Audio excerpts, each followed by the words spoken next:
Good afternoon, ladies and gentlemen. My name is Keith Fleming. This is the Daily Fix podcast on the Fantasy and Frames Podcast Network. With me, as always, my good buddy, repping that Giants hat, even in defeat, Joe the Brain Mats.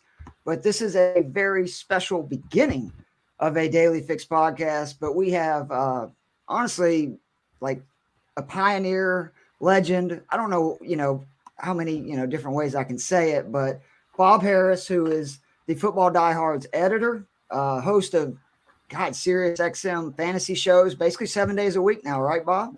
It's like 6 days a week, but it's been seven plenty of times. Nice to have a day off every now and again. And a member of the Fantasy Football Writers Hall of Fame. So, again, it's a real honor because, me and Joe would not be able to do a show like this that we love doing without the people like you who kind of set all this in motion. When did you really know in the beginning that there was other people that were, diehards about fantasy, or as they learned it, I guess I should say, they would get into it because they love football and this would be a way for them to truly be a part of it? Not only did I know it, I had zero doubts. In fact, I'm still shocked that I am not much wealthier and much sooner wealthier than I am not yet wealthy. But anyway, look, there's something to be said for being too stupid to quit. And that was probably defines the first 5 or 6 years of this. But you kind of nailed it, right? I mean, I started playing fantasy football in 1986. Friend came and showed up, had moved away for a little bit, came back to Tucson, my hometown, said, "Hey, you guys, I found this thing. You're going to love it." And he was right. We loved it. I mean, just like everyone who plays it loves it. And also about 2 weeks into this, my first thought was, I don't have enough information to play this well. Right. And so that was kind of the genesis. And it took a few years, but, started making a little newsletter for that league and kind of thought, you know what? If people love this as much as we love this, and I bet they do, maybe there's a way I could turn this into gainful employment, something that I didn't enjoy, especially at that point in my life. I didn't want to be gainfully employed doing anything, but I thought, man, if I could turn this into something that the whole work is play thing. And so I've been playing ever since. It's been about 30 years now. And again, my only surprise and dismay is that, and I'll say the same joke I tell everyone, another 10 years, I'll break even. I mean,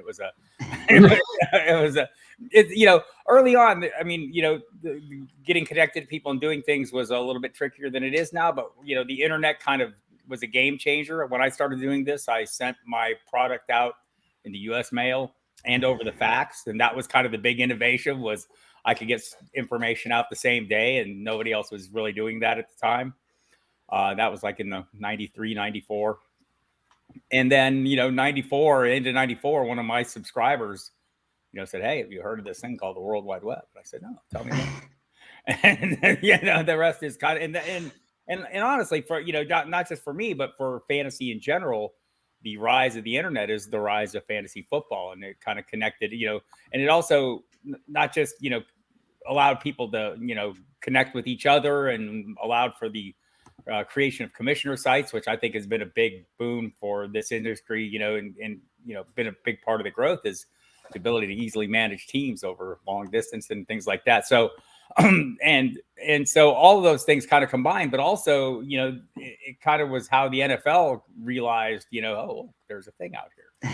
Maybe we should start paying attention to it. And that came like later in the 90s. The NFL realized that it wasn't some little perverse group of gamblers or something. They didn't know what the hell it was. Well, maybe still a perverse group of gamblers, yes, but they watch football and buy products. So, but exactly, and that was that was when it really started taking off in the late 90s and into the early 2000s. So it's just been fascinating to watch it, and and like we all know, we all you guys do too. We play fantasy. You know how much the people who play it love it. And kind of, you get into this business, you're basically preaching to the choir. You're not, you're selling ice to Eskimos. This is like, you're working with people who are pretty knowledgeable. It's a pretty knowledgeable group of people to begin with. And so, that's the challenge of providing them information and kind of separating yourself from the crowd, is the ability to communicate those things. And so I love it. I couldn't, I can't imagine doing anything else at this point. And And honestly, when I started doing it, I couldn't imagine doing anything else. I just didn't know where it would end up. Right. I said, I'm doing this. And I've said many times, I mean, my primary goal when I started doing it was to not look like a guy who just decided I was going to do it. Right. Like, I wanted to have some Make it little till you bit of, make it.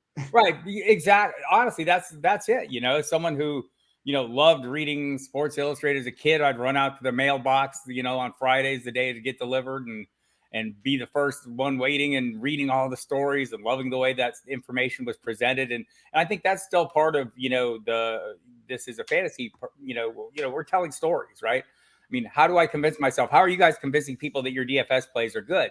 You're telling happy stories about these players, right? And we all understand, I think, when we play, you're telling the happy story. We know the range of outcomes is probably pretty wide and not necessarily going to end up with the happy ending we explain. But that storytelling part of this is, for me, a lot of the fun. So I heard in an interview that in the beginning days, you couldn't get information. You had to wait, right, for USA Today to come out to find out scores and stuff. And then there was such a lack of information on injuries, updates just on teams maybe shifting offensive or defensive philosophies. Because you called media outlets and NFL media outlets, right? What did they say when you said, hey, I'm Bob and I'm doing fantasy football and I need, do you have any information on this? Well, at first they thought I was incredibly irritating, and then they realized I was just the tip of the spear, right? And the rest of the world was soon following behind me. And so there came a point where I want to say, 25, 26 teams would do nothing but give out my 800 number when someone called and said the word fantasy. They got overwhelmed, right? I mean, just the media relations department, because you know how we are wanting our information, right? So, and to the end with the USA Today and things like that. I mean, that's where I initially started advertising, because I knew that's where fantasy people went. That was the scoring, paper of record. They eventually advertised for you, right? Like, I think I heard you saying that they would call and they say, here, just call this guy if you want. Oh yeah, I would use the teams would give out my number, but also then the beat writers who covered the teams, talking to media relations people said, oh, there's a person doing this, because we get calls at our desk too. And so there'd come a point where the newspapers would just, send people my way.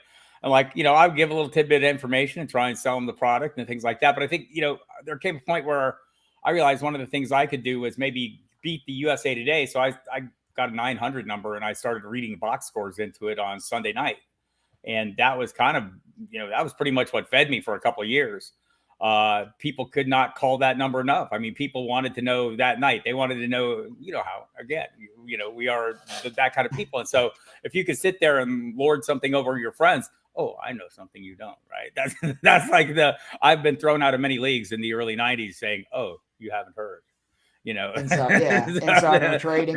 Very, very tiresome was I. So yeah, that was, the quest for information. I mean, I think that was I think it's so funny how the world has, the whole thing has switched, right? I mean, now it's, back then it was finding the little scraps of information. Now it's filtering the mountain of information, the torrent of information that's available every minute of every day. And, trying to separate the wheat from the chaff. I mean, we all, follow Twitter and preseason and see that minute by minute. Oh, he cut really well on that run. Oh, you get, you can watch the ADPs rise and fall based on those little, 80 character blurbs. Right. So that now is the bigger challenge, is managing that information as it comes in and kind of separating what's worthwhile from what's not. So who is the biggest, or, I'm sure as you became, a legend in this business and you knew fantasy football was growing. What was that moment when like a celebrity or somebody that you couldn't believe was reaching out, or you were interviewing them, say, on one of your shows, and that, you realize, wait a minute, these people do this and they actually want my advice? So some of the, like the moments where I just, were like, oh, wow, what's going on here? Came a lot with the magazines. I also am the senior editor for 4 magazines from 5 different times, annual magazines. And so early on, it's the Pro Forecast, the Fantasy Football Cheat Sheets, their draft book, and the Diehards magazine, Football Diehards magazines. And so we went through a pretty long spell where, it seemed like a really good idea to, interview the players. And And, so, I mean, over the course of the years, getting to sit down and spend an hour on the phone with guys like LaDainian Tomlinson, Priest Holmes, Sean Alexander, Steve Smith multiple times. It was an amazing interview, and just too many that I to recount. But every time you're just going, what the hell am I doing here? And so, I mean, I just, it's great to connect, people with the players. And I think there's a lot of players now, currently Austin Eckler's out there connecting with people. Maurice Jones-Drew had a show. Torrey Holtz had shows on the Fantasy Network at Sirius. And so, just realizing it. And so, like, one of the interviews that really stood out to me was Larry Johnson, who was then playing with the Chiefs and running back. And, some of these guys were not keen on the fantasy. Like Jake Plummer was not a big fantasy. I remember interviewing him, and so and look, a lot of them still aren't. Did I get that? They're playing a real game. It's a real job to them. It means something. The wins and losses mean more to them than the numbers. And so we're kind of at odds with them just based on that. But increasingly, you find players getting into it. But Larry Johnson, I thought the thing that he said was totally true. He said, "This is how." I'm a Kansas City Chief. This is how a Chicago Bears fan becomes a Larry Johnson fan. This is how, a Raiders fan becomes, Yeah. So, and I think a lot of times players, especially NFL players, they're covered in pads and helmets, and they see NBA players out there in their short pants and running up and down the floor with their faces, smiling faces, showing for everybody. I feel like they would like to get a little piece of that, have a little more, public recognition. I think some of them realize that fantasy football is a good way to get to that. And some of them just think it's, fascinating. Priest Holmes loved it, man. Priest Holmes thought it was the greatest thing, wanted to be a fantasy analyst at one point. Said, "Hey, just call me up, man. We'll hook you up." And Maurice Jones-Drew, basically did that. I think he was one of the first guys to have his own show totally about fantasy with my current co-host, Mike Dempsey, and him. Did a show for a number of years on Sirius. Roddy White did a show there too, and Torrey Holt also, as I mentioned. So, as far as like celebrities and stuff, it's amazing the people who play, and you're just going, "Oh my gosh, what is this?" And so, I hear from people all the time, and it's kind of still a little bit of a trip. You're just going, really? The NFL has done a lot better job of including fantasy in their coverage. But to your point, what Larry Johnson was saying, I think on like these, especially standalone games when they're bad, they don't lean into it enough, especially with DFS, where you can give people a rooting interest in the game that they otherwise would not have. And everybody, even if it's a small amount of money, everybody loves winning money, beating their friends in something competitive. And I hope that's something that they, continue to get better at and involve more, because it's good for the game. But, you've been in, obviously, this business forever. I know, other than just technology, obviously, which is, completely changed. You're talking about facts and 900 numbers, which, people younger than me and Joe would have no idea what that is. I luckily, from the 80s do remember that stuff, just not, great. What do you think is the biggest difference in fantasy football information? Is it breaking down the info now because there's so much out there? Or that's it. It's, it's gone from, literally crawling around and, looking for scraps, right? I mean, you're out there. I can remember, early on, like, when CompuServe started going, "Oh my gosh, look at this. There's an APY right here. I can find things." And so, but, just finding the information, I was very fortunate. Early on, I had a friend or, an acquaintance who went to school in Tucson at the University of Arizona. And he went to, a media, major, and went back to his home area, New York City, and started working at WFAN radio. And I think worked for Mike Francesa. And he had tons of information. His name's Steve Cohen. He's now the boss at Sirius. So this at least the football, the sports, vice president of sports. But at the time, he was a producer for that radio station. He would call me and say, "Okay, Harris, here we got this, this, and this." And I would, and he practiced today. He didn't practice today. This was kind of information that nobody else was getting, or nobody else was putting out. The fantasy managers. And at the time, you got an injury report on Wednesday, right? I mean, now we know that there's one every damn day. Right. Oh, who knew? Then there was one on Wednesday, and you would, start the Ravens or wide receiver or Browns wide receiver Michael Jackson, and you would say he was probable on Wednesday, and then on Sunday you turn on the TV. Why is not Michael Jackson playing? What's going on here? And there's this huge gap, and so filling that gap was the goal, and we were able to do that. And I get that out on the facts every day. And you're right. I mean, now it's literally, it's like you're putting a fire hose down your throat and they're turning it on, and you're just And so that is, I mean, you want to present as much of the information as you can, but also you need to manage it. And I think that's where the average fantasy player doesn't have the time to sit there and sort through those, thousand streams of information coming in every day.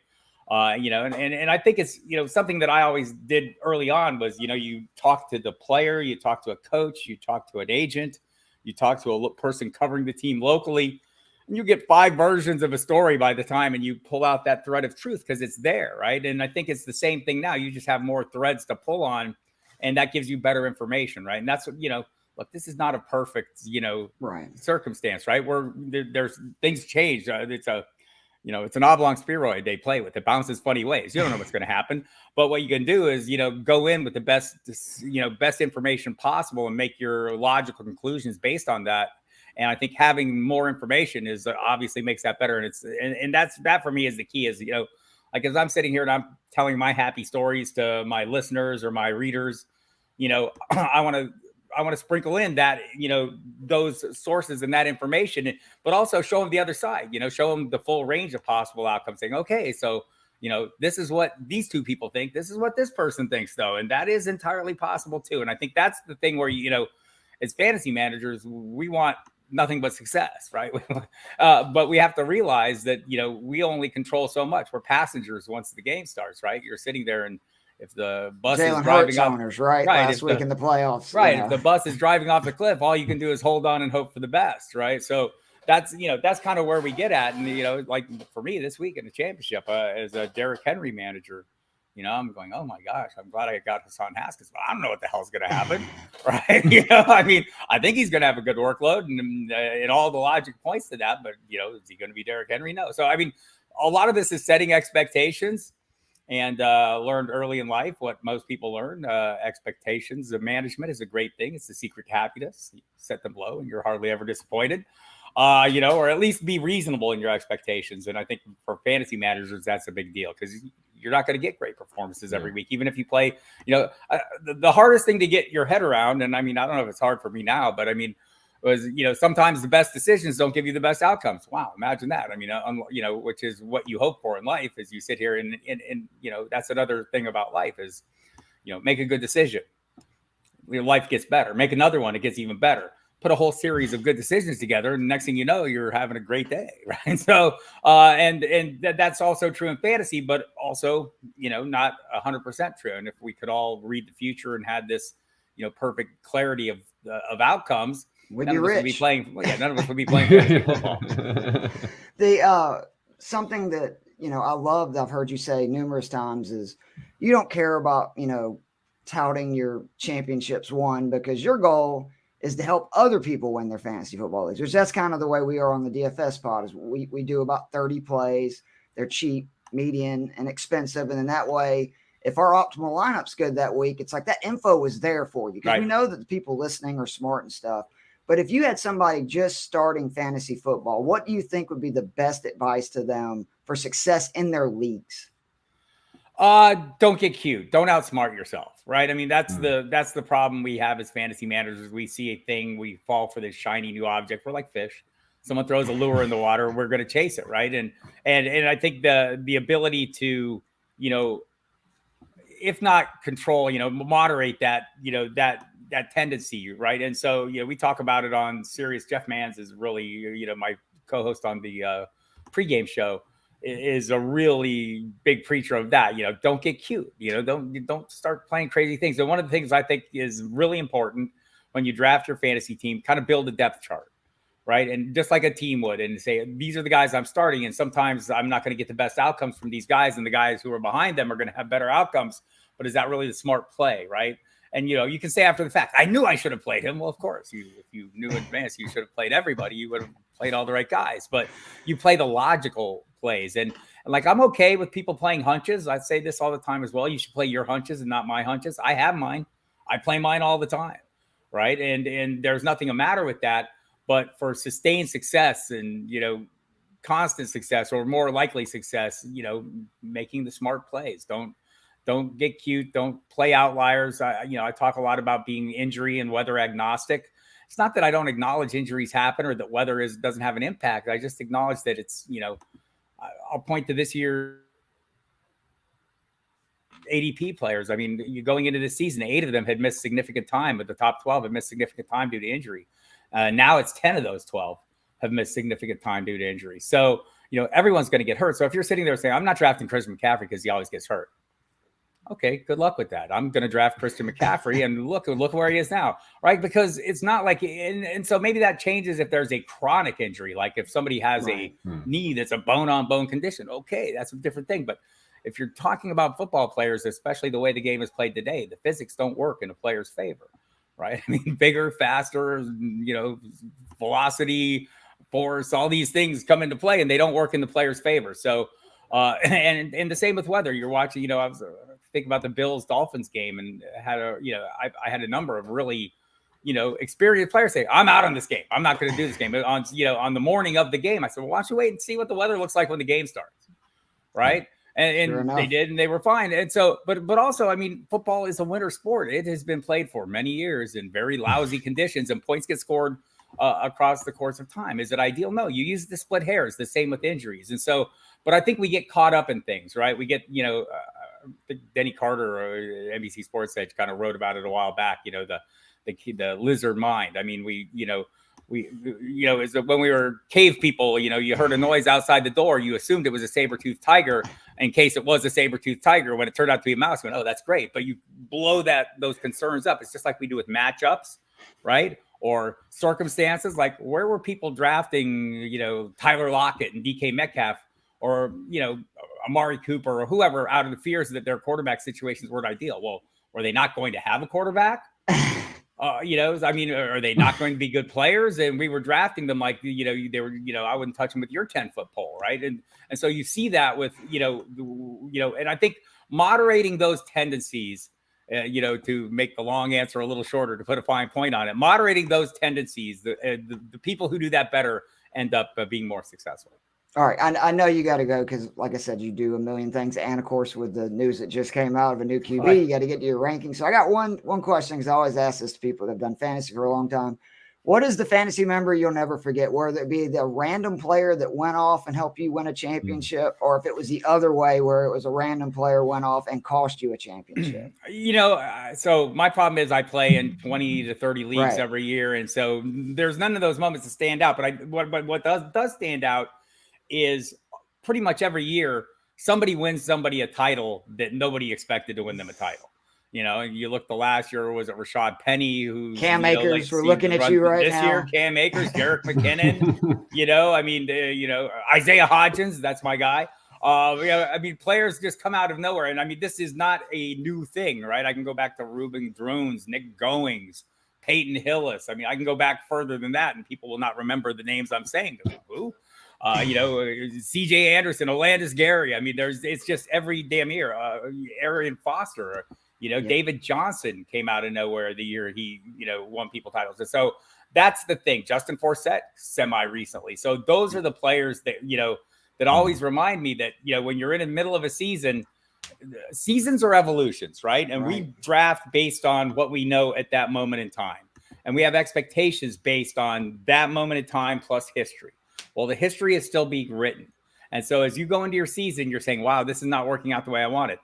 Doesn't mean it's not going to work out the way you expected in the end. I think, we see microcosms of this on Twitter every Sunday, where at halftime, someone's lamenting the poor play of somebody who in the second half then explodes and outproduces expectations. It's the same. There was probably a point in the season where people wish they hadn't drafted Christian McCaffrey, or wish they hadn't drafted, any number of players, right? And in the end, it kind of turns out. So, what is this week is not necessarily next week. And so, to stick with this and play it through and make the logical assumptions, and don't be afraid to jump on these breakout players as they're breaking out. That's another problem we have. We keep playing names instead of numbers, and divorcing the name from the numbers is always a good idea. Take a look at your recent trends, but those are the things that stick out to me, is that, the players who come out of nowhere and either crush you or beat you. And this, maybe I'll have one this week. Maybe Hassan Haskins will take me to a championship, or maybe not. Well, again, we really appreciate it. We would love to have you back on maybe next year because I definitely would love to hear your thinking. Again, me and Joe are very analytical people. We try to really, to your point, frame a story on our plays and would love to just get your insight on our picks one week. But this has truly been an honor. You are the man, seriously. Very modest, which is awesome. But seriously, we would not be here without you. And Bob, anytime you're welcome, obviously, on this show. Appreciate the kind words. Appreciate you. One question before you go, Bob. All right, Joe. As a fellow Tucson native who's actually there we go, in Tucson right now.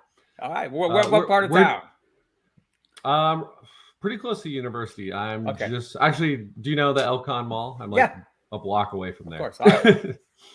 But I have two questions that won't matter to people outside of Tucson. Where'd you go to high school? Sabino High School. Sabino High School, good school still.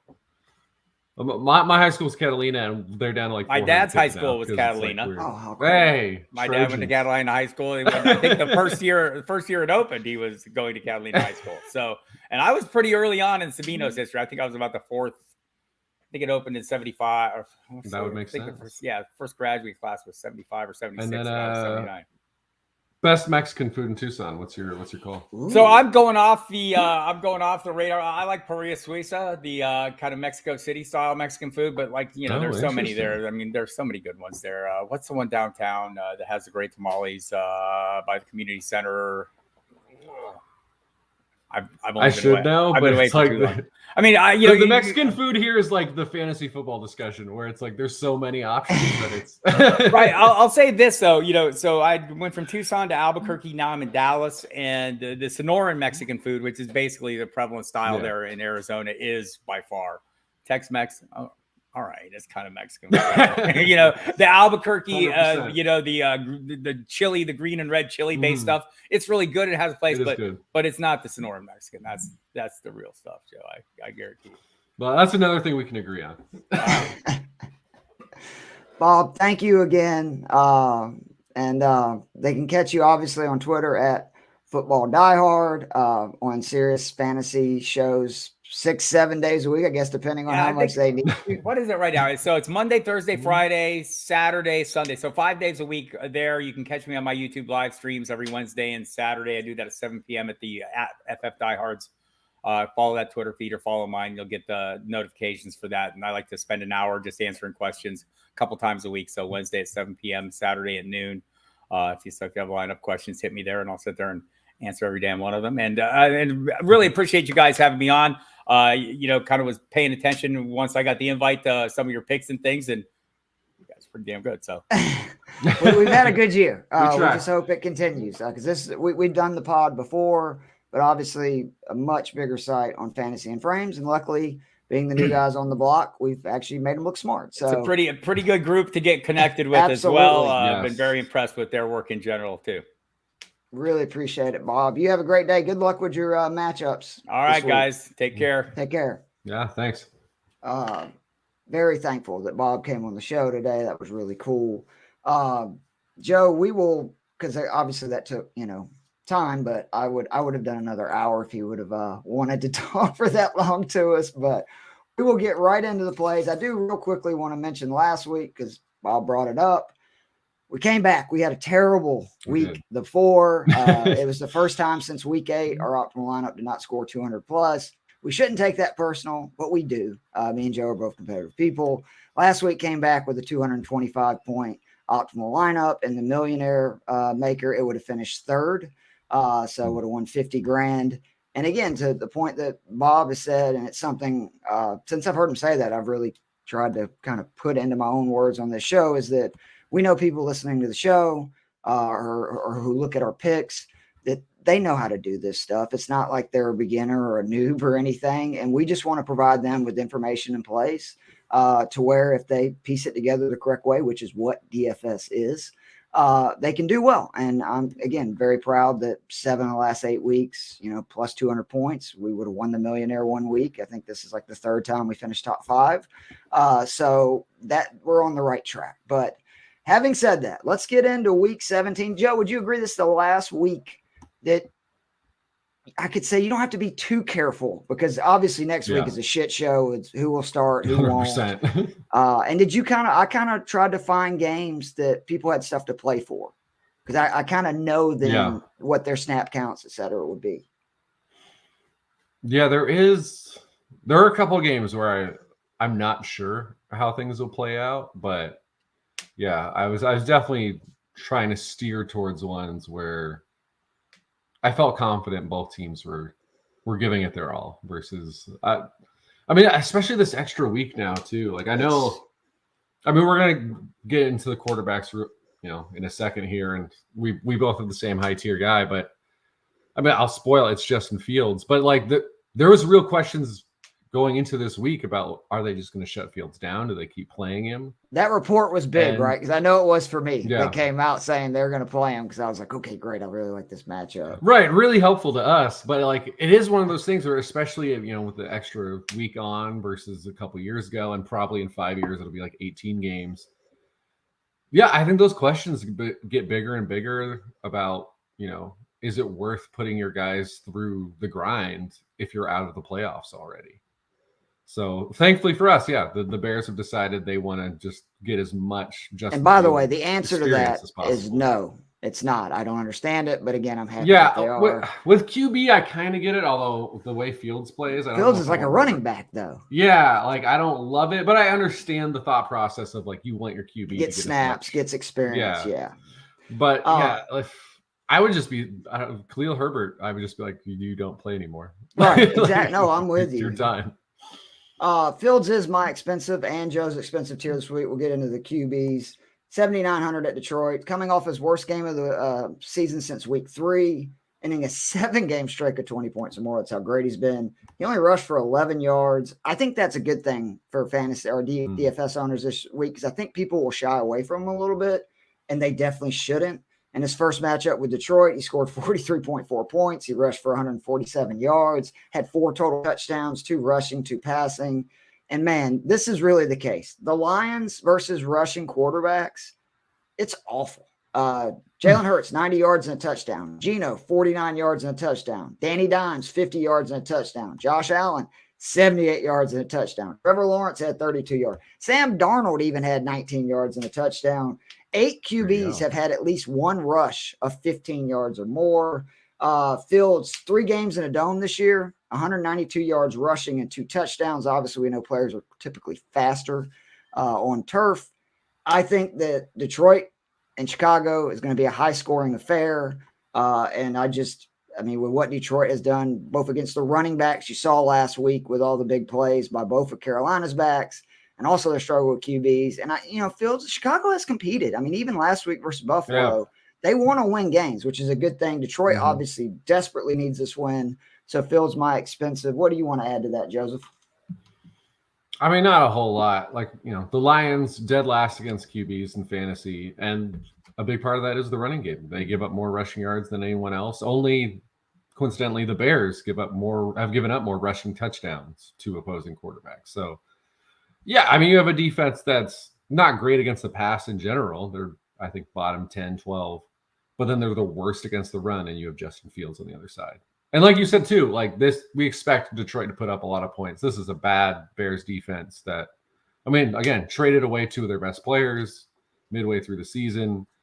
And, I mean, I feel even better because, like, I picked against the Lions last week because I was like, their offense struggles outdoors. It's going to be bad weather. And the offense actually was okay. It was the defense that fell apart. So the fact that now the offense is returning home to the Dome, I expect them to light it up. And that just means I don't know. I guess maybe I'm going to give you some home road splits with some of my Lions today, Joe.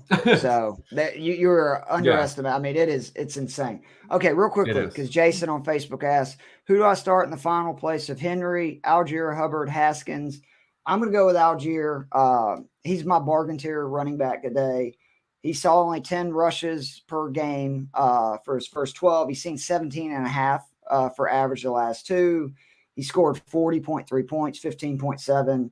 Out-touched Patterson 40-24. But the biggest thing, and this is what I've been saying all year, he saw 4 red zone rushes last week. Before that, he had seen 1 in his previous 5 games. So now that I've seen a game where they actually give him the ball in the red zone, I love Algier. It's a great matchup. The Cardinals are a terrible run D. I think that's a pretty clear answer. Would you maybe make a case for Hubbard or Haskins, or? I mean, I think you can certainly make those cases. It's about, I mean, especially the way Carolina ran last week. But I'm with you. It's Algier for me. All right. So thank you, Jason, for asking the question. Median tier QB, Aaron Rodgers, 6,000 versus Minnesota. Minnesota has basically become the Texans for me against the run. Whoever's playing at the QB and at least a receiver, I'm going to pick them. Minnesota is giving up 19.8 points per game on DK this season. That is with the pitiful 5.7 point showing that Aaron Rodgers had week 1. In recent weeks, just a reminder, this is the kind of QBs that are torturing him. Matt Jones, 26.28 points. That's 13 above his average. Jared Goff, 29.1 points. That's 10 points above his average. Mike White, 22.46 points. That's 2.5 points above his average. Daniel Jones, 24.76 points. That's 6.7 points above his average. Rodgers has thrown multiple touchdowns in 2 of his last 3, in 9 of his last 14. Sorry. He's another one of these guys, better at home, 16.5 points per game at home, 13.85 on the road. 5 of his 6 highest point totals have came at home, and he is so overdue for a big game. He has not had a 300-yard passing game, Joe. I mean, that's unbelievable to think about. He's not going to have a better chance to do that than he will this week versus Minnesota. Rodgers is my median tier QB. Yeah, I definitely toyed with Rodgers as my median tier because this Minnesota defense is they're very giving. Daniel Jones, outside of 1 pick, which was a nice play by Patrick Peterson, that was the best passing game he's had all season. And again, I mean, Isaiah Hodgins had his career best day at wide receiver. I believe Richie James also set some career highs last week. And Darius Slayton, my pick, turned out to be the number 3 receiver. He still had a double-digit game. He had a good game, yeah. So the fact you had 3 guys tells you that, this defense is bad against the pass. So, yeah, Aaron Rodgers coming to town with everything on the line for Green Bay. I like that pick. I'm going with Jared Goff, who I know is your lower tier. This is actually a really strong group of guys between the 5,500 to 6,000 range. Yep. But I think for me, Goff is the class of that.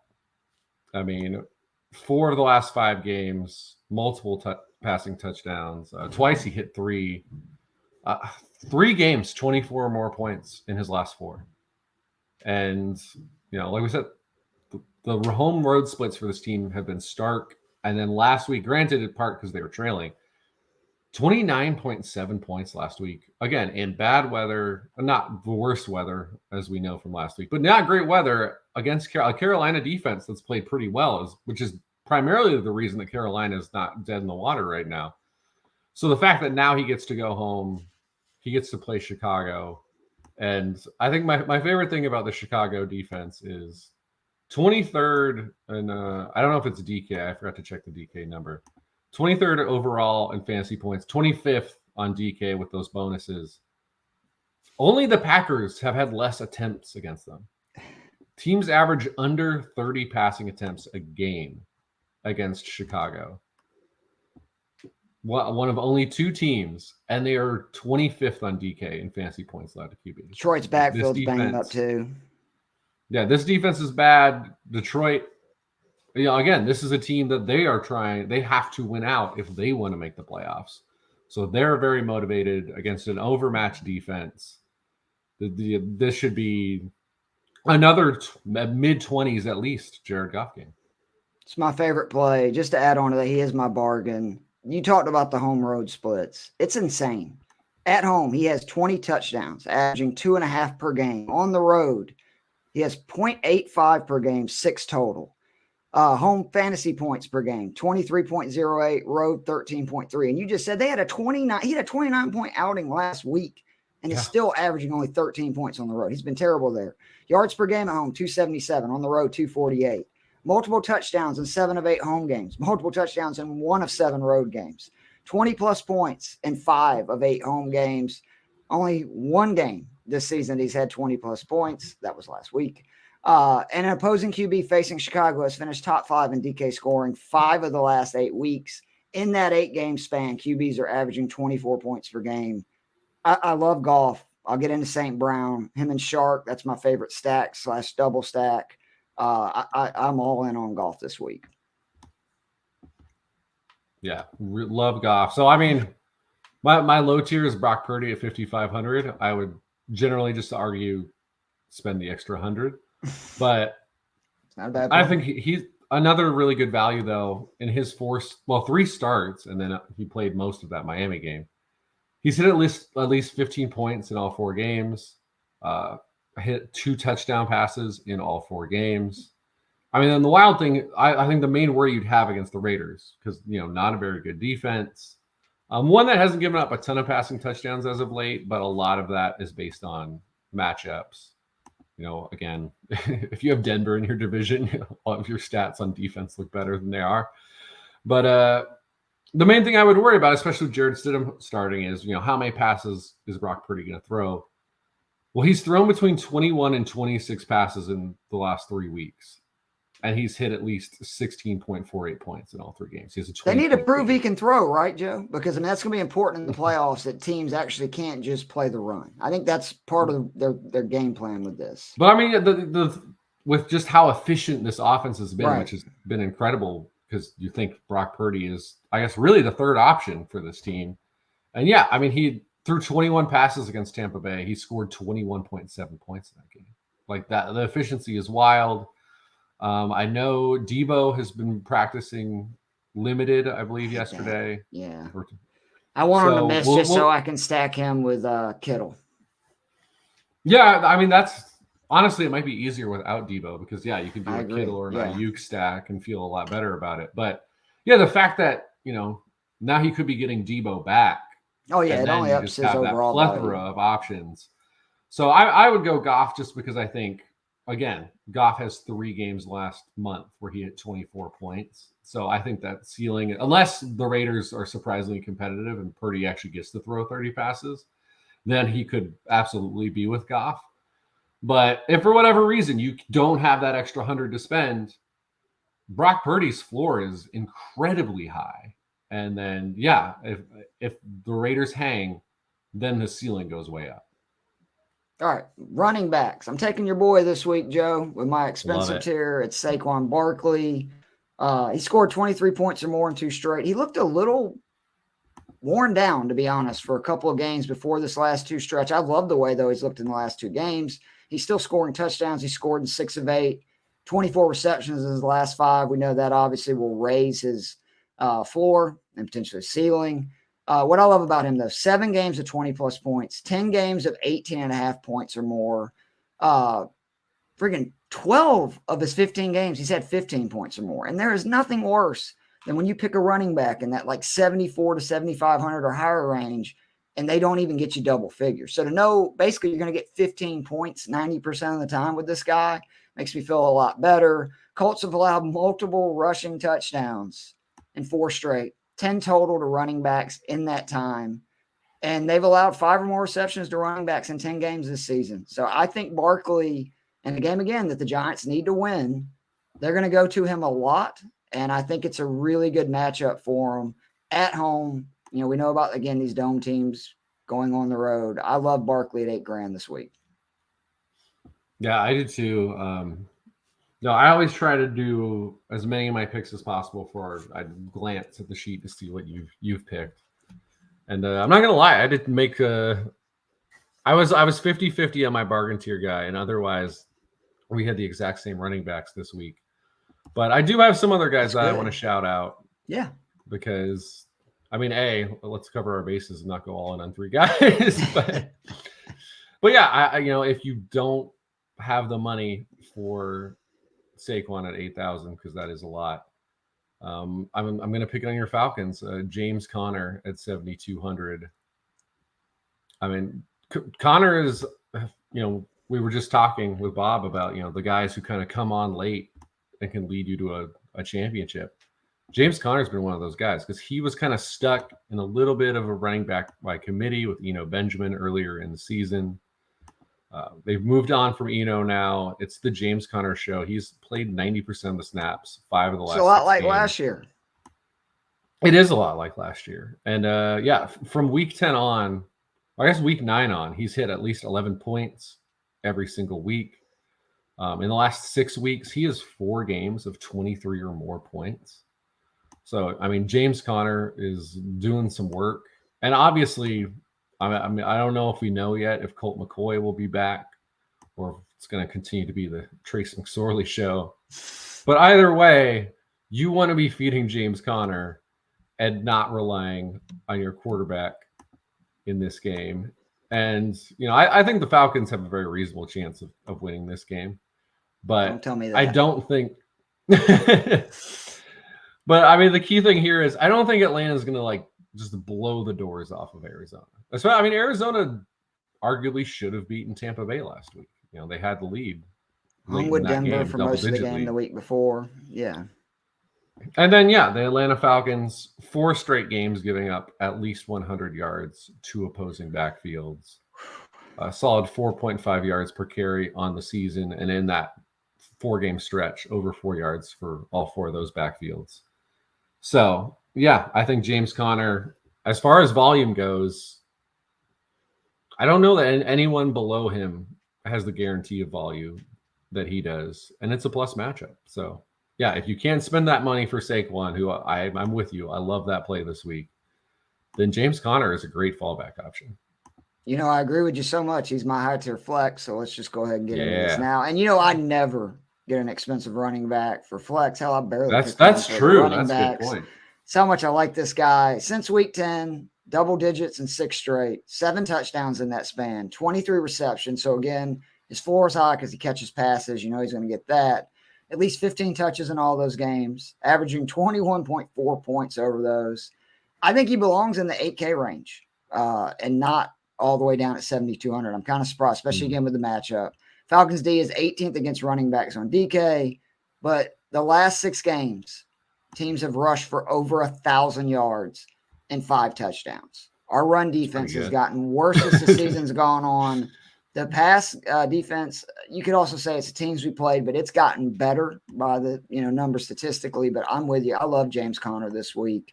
He's going to be in a majority of my lineups, and rightfully so, because the Falcons better not win this week, Joe. They don't need to.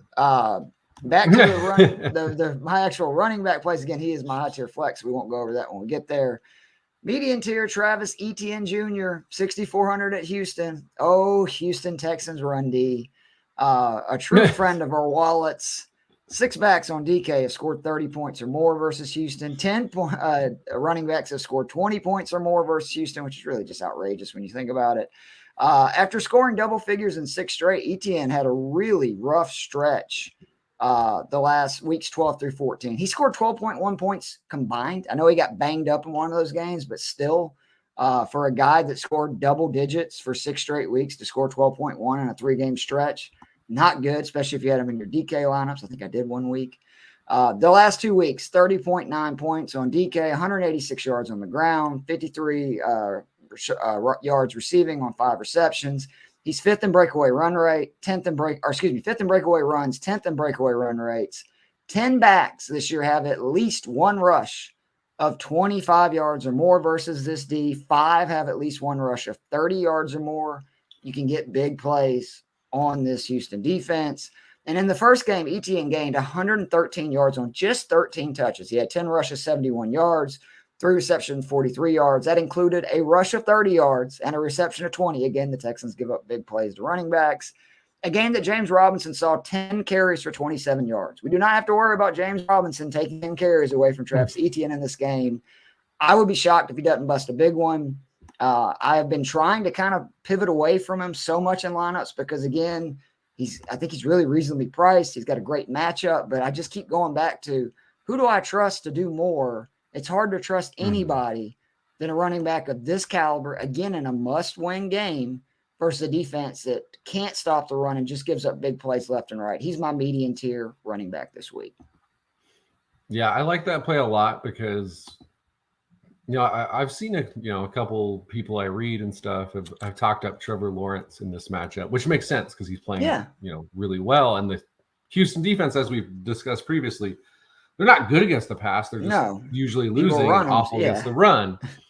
But I mean, there's the history of 3 games that Trevor Lawrence has played against Houston the last 2 years.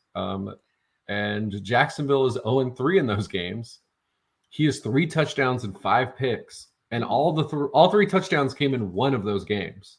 Wow. So Trevor Lawrence is on kind of a historically bad run against a team of this quality. I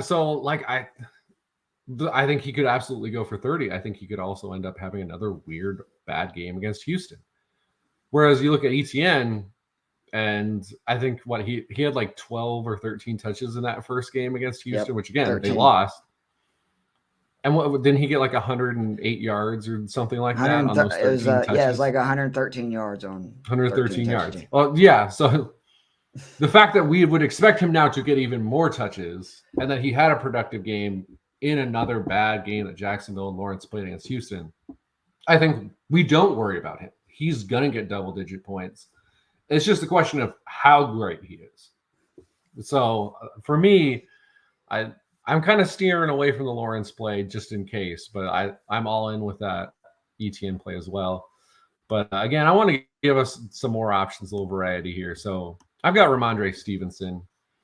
He's a limited participant yesterday in practice, but he's been playing through his injuries so far. Damian Harris was also limited, but he hasn't played since week 12. So he's kind of the guy where you worry, will he actually play in this game? If he does, then yeah, I think for sure I would just drop down and get ETN at 64 versus Stevenson at 68. But if Damian Harris does not suit up, I love that this is Stevenson coming off of a bad game, because hopefully that scares people away. The Miami defense is not the Cincinnati defense. I will say the Miami defense has generally been worse against the pass than the run, but they have not been good against running backs in the receiving game. And we know Stevenson very capable at that. Miami 46 yards per game to opposing backfields. That is 29th in the NFL. So, and also I think because this is a Teddy Bridgewater game for Miami, that's all the advantage for Ramondre Stevenson, because you're less worried that Miami's just going to blow the doors off of New England. And I would keep in mind that week 1, granted, it was the first week in the offense, but Miami didn't light them up anyway. This is a really good. Only scored 13 points. They had a defensive touchdown. They had a defensive score. So yeah, I think New England is in this game if they don't outright just win this game, and especially if they're going to win it, Stevenson's going to have a good game. This is an elite running back.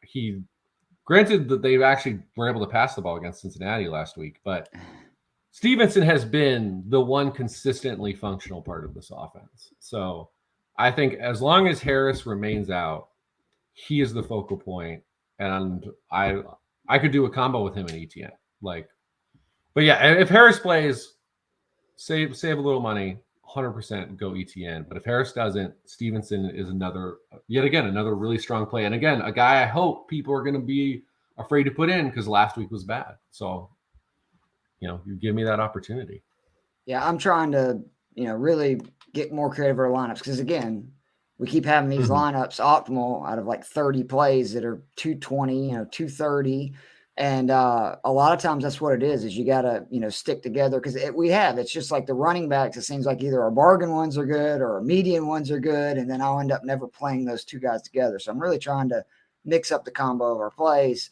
I mentioned Tyler Algier earlier when somebody asked a question, but again, just to let you know, he saw 17.5 per carries the last 2 games, scored 40 points, had at least 15.7 in each against much better run defenses than the Arizona Cardinals.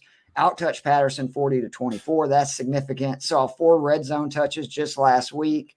He's in the top 20, Joe, in yards per touch, true yards per carry, juke rate, production premium, and breakaway runs on a team that runs the 3rd most rushing plays per game in the league. And Arizona has allowed 5 running backs to score 15 points or more on DK in just their last 3 games.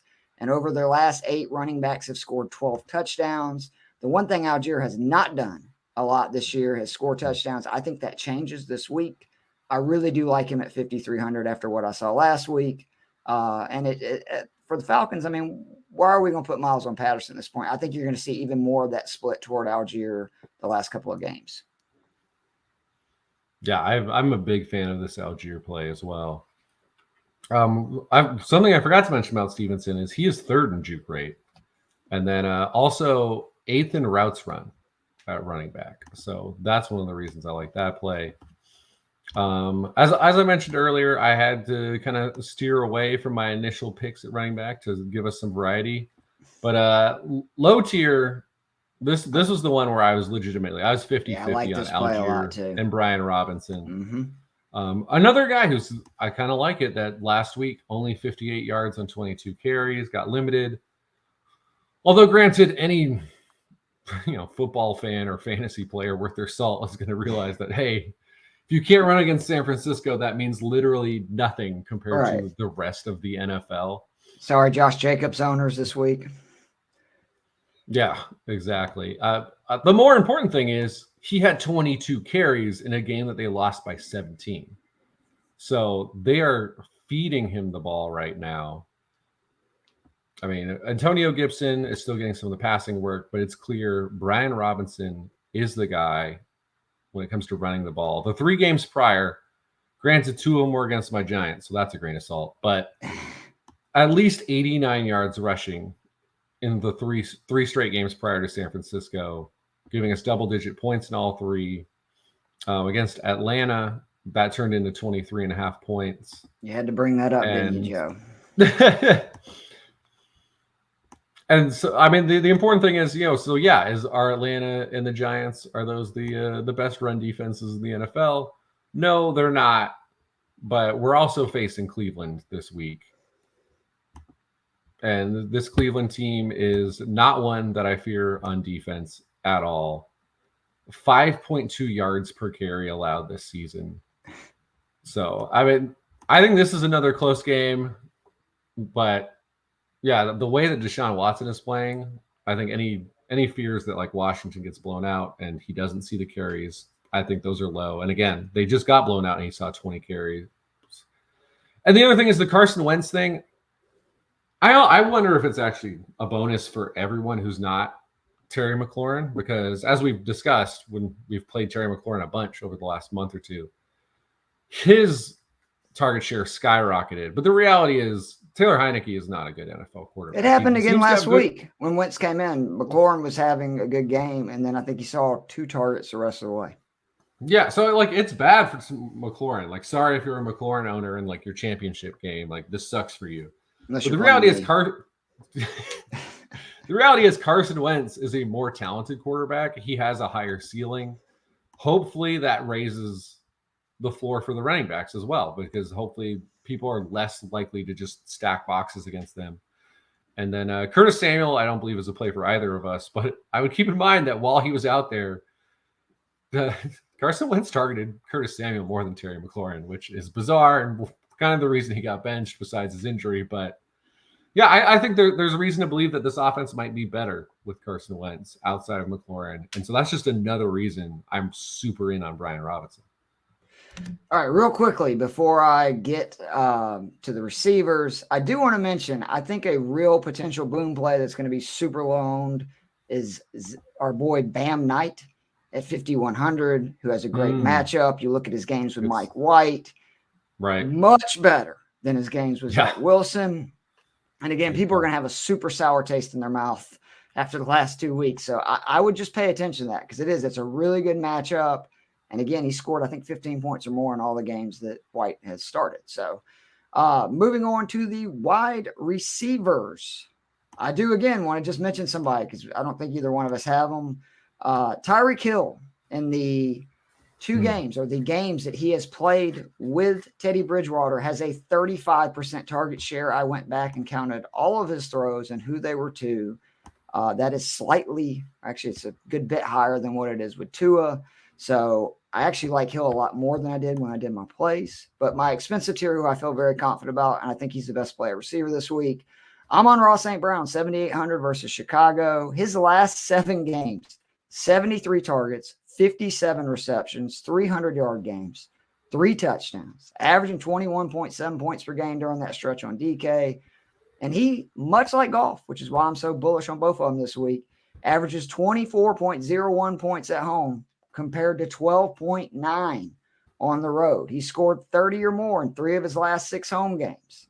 If you take away the awful weather game versus Buffalo last week, and again, you should, the 3 previous games versus this Eagles, Packers, and Jets, the top 2 receivers combined in those games for 29 receptions, 481 yards, and 3 touchdowns. Do you have DJ Shark as one of your plays? I do not, but I okay. definitely. So he is somebody also that the more info I've got this week, I have DJ Shark in a lot of lineups this week. He's really been playing well, and again, the Bears, the top 2 receivers, just feast on this defense. I absolutely love stacking Goff and Brown. I mean, they're 13,400. If you want to throw in then DJ Shark under 18 grand, you can have, in my opinion, an A+ matchup with 3 A+ players. Because I mean, Shark at that range, I feel, is also an A+ player. But I love St. Brown. He's my expensive tier wide receiver. Yeah, I love that play as well. For me, there were 2 guys that I really honed in on once I saw this DK lineup this week in the higher tier wide receivers, and he was one of them. The other guy that I really liked this week, which is my high end guy who's a little bit cheaper, is Keenan Allen at 7,000 against the Raiders. Reception machine again. Yeah, I mean, Jesus. He has seen literally 14 targets exactly in 3 of the last 4 games, which it's hard to get more absurd than that. He played week 1. I don't even know if he finished that game. Came back week 7, wasn't right. Since coming back in week 11, at least 7 targets in every single game, at least 13 points in every single game, 5 receptions in every single game, 80 yards in all but one of those games. So, I mean, he and Herbert are feeling it. He's still underpriced, too, wouldn't you say? What's that? I think he's still underpriced too. Like he's been the best value the last month. You've been all over it, but I mean, he still is, I think, too low. Yeah, the big issue the last 3 weeks is just the reason why he's still 7,000 versus up there with Amon-Ra St. Brown, who I think is a very similar player in a lot of ways, especially fantasy wise. Is the touchdowns haven't been there? He hasn't scored in the last 3 weeks. I don't know if Herbert's thrown a passing. Well, that's what I was going to say. And Herbert hadn't thrown, I know, the last 2 weeks. So yeah, so obviously, if they continue to have this connection, and I know Herbert threw 300 yards against Tennessee. Was it Tennessee the week that we were all in on him, and then he threw 300 yards. He just happened to throw 2 picks instead of 2 touchdowns. But if you're playing with a quarterback like Justin Herbert and you're seeing 10+ targets routinely, good things happen. You will find the end zone. These guys are too good. And also, I mean, let's just be honest, call a spade a spade. The Raiders, not a good defense. There's no one. Oh, the Rams. I'm mixing up all. I get the LA teams mixed up, Joe. Don't feel bad. I do it every week. Yeah, I got that. The LA teams playing each other, and then I'm throwing in the other used to be LA team. But yeah. My expectation is we're probably going to get more Ramsey on Mike Williams in this game. That helps. But regardless, Judy just went off last week. So number 1 wide receivers this year against the Rams per Football Outsiders, 82 yards a game. That is 29th in the NFL. So, Jalen Ramsey is great, but he can only guard one of those 2 guys at any given point, which is, this is a point I brought up what was it with Diggs against the Eagles receivers? Can only guard one of them on any given play. So whoever is not covered by Jalen Ramsey should have a really nice game. And then you're also hoping that we've seen some signs of life from this Rams offense. So if Baker can put up a few points, make sure that the passing game has to continue working. Although that's been a pretty constant no matter what with this offense is they're going to throw 30 plus passes regardless. So The combo I think of Akers Mayfield. who'd have thunk? So yeah, I think Keenan Allen again. The floor is incredibly. It's as high as anyone's, and he's at 7,000. And then that the touchdowns are coming at some point. So completely agree. I like the odds against a Rams defense that again has done terrible at limiting the top options in opposing offenses. George Kittle is a prime example of that. I think he had 3 touchdowns on the year, and then he's had 4 the last 2 weeks. People that get a good bit of volume, red zone targets, all that stuff, it will happen. And again, what I love about Allen, much like what I love about Brown, their floor is so high because they just always get so many targets and receptions. So it's never going to kill you. My median, Jared Jeudy, he's 6,400 at KC.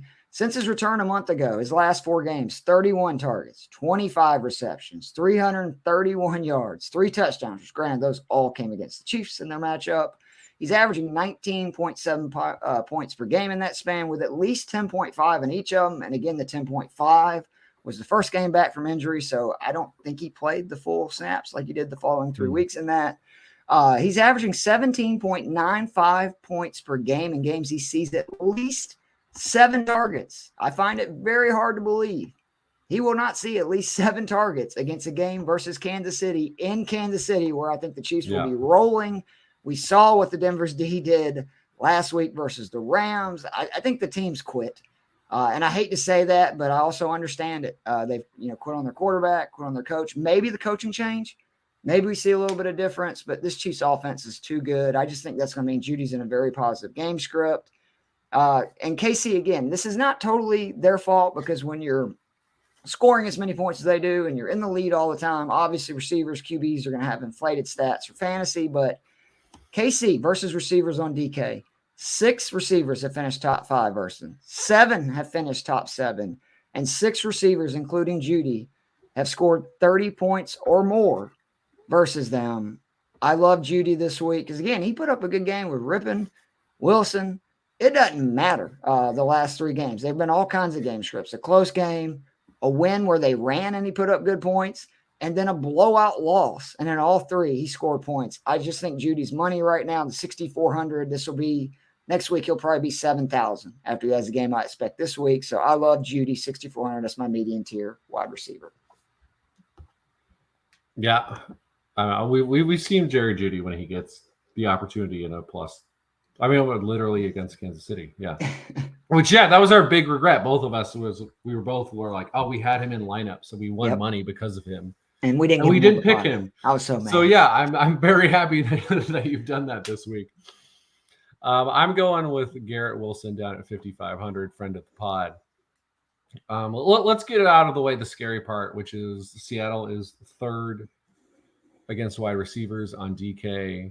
The last 3 weeks, they have actually given up under 70 yards in all 3 games to opposing wide receivers. Not right after I said they weren't that bad. Pretty much the second I said, oh, they're not that good, they're like, oh, no, we are. But the thing I would keep in mind is who they were playing. They played Carolina. I didn't look up exactly how many passes Sam Darnold threw in that game. He hadn't thrown, but I remember this year, he hasn't thrown 25. So the fact that they even caught 7 is kind of, and a touchdown is kind of impressive, especially since, outside of DJ Moore, there's not much to work with anyway.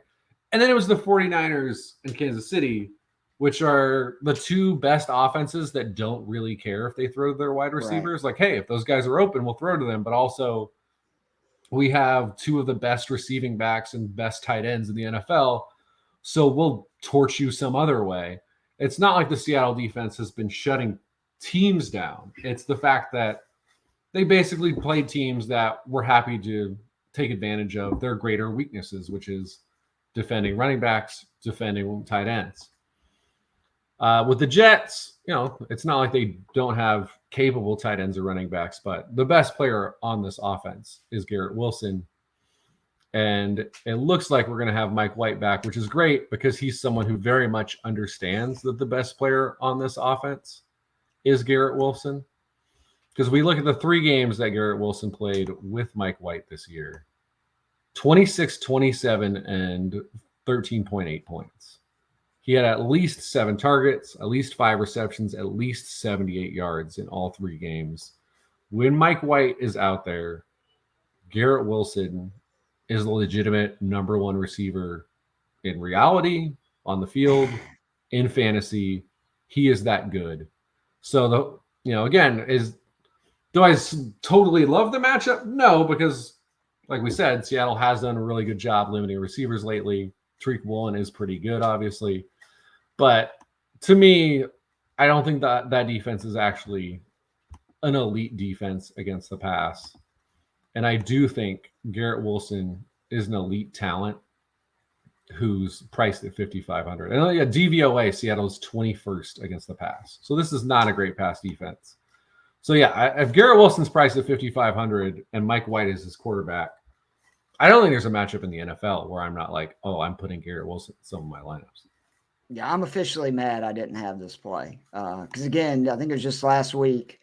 Seattle, they got that high ranking. They played Detroit without St. Brown, the Rams without Cup, the Cardinals in game 1 without Hopkins, the Chargers without Palmer or Allen, and the Niners without Samuel. So that's obviously going to boost your numbers versus receivers big time. So you're right. He is. And I think, didn't we make the rule a couple of weeks ago? If he was 58 or less, at 5,800 or less, you just go with him automatically because of the points he's put up now, I don't know, 6-7 times this year. So love that play. My bargain is kind of a flyer. I'll admit it. It's Romeo Dobbs, 4,700 versus Minnesota. I will say, if Christian Watson is a go and has no health issues, I will have him in some lineups because Minnesota sucks. But if Watson's rolled out, man, I love this play. Dobbs has seen 5 or more targets in both games since returning from injury. He lines up in the slot 15% of the time, which Minnesota gets killed from there. In their last 5 games, 11 wide receivers. In their last 5 games, 11 wide receivers have scored 10 or more points on DK versus this D. And man, like the reason I like Dobbs is just these bargain tier guys recently versus this D. Richie James, 3,900, scored 17 points. Isaiah Hodgins, 4,100, scored 22.9 points. DJ Shark was 4,300. He scored 21.4 points. Josh Reynolds was 3,400. He scored 16.1 points. Corey Davis was 4,100. He scored 13.5 points.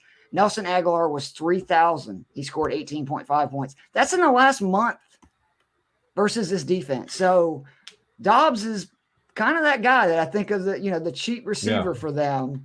It happens so much. He's going to be in some lineups. I think he has a chance to be a real boom play. Again, if the Watson's out, I love this play. If he's playing, I might pivot to him in some lineups and just sprinkle Dobbs in here and there in my lineups, but he is my bargain tier play this week. Yeah, I think your point there about just pay attention to the injury on that team, because some wide receiver, or again, all 3 Giants wide receivers had good to career best games. So at least one guy will go nuts, and there's the chance that everybody plays and they all top 3 wide receivers end up in double digits because that's the way it's going in Minnesota right now. All right, real quickly, Joe, before you get your bargain. Half-point PPR. Kenneth Walker. This is a great team. DeAndre Hopkins or McKinnon. I got to lean towards McKinnon for what he's done lately, especially in the receiving game. McSorley can't hit Hopkins for anything. I guess if McCoy plays, that makes him more desirable. Yeah, it gets more interesting if McCoy plays. But I would lean McKinnon or Hopkins, right? And again, Hopkins would be a no-go for me at all if McSorley plays. Yeah, or do you like Walker? I'm with you. It's McKinnon for me. I mean, again, this last time he played Denver, he scored 35 points on DK. So, and he scored a touchdown in 4 straight games. And look what Akers did this last week. I mean, the Denver we'll see if struggle with running. Connor had a good game versus him the week before that. They've been struggling with backs. Yeah, the Denver defense. I mean, I'm not quite sure what happened last week. I think that hopefully for Denver's sake, they look a little more competent now that they have not Nathaniel Hackett in charge.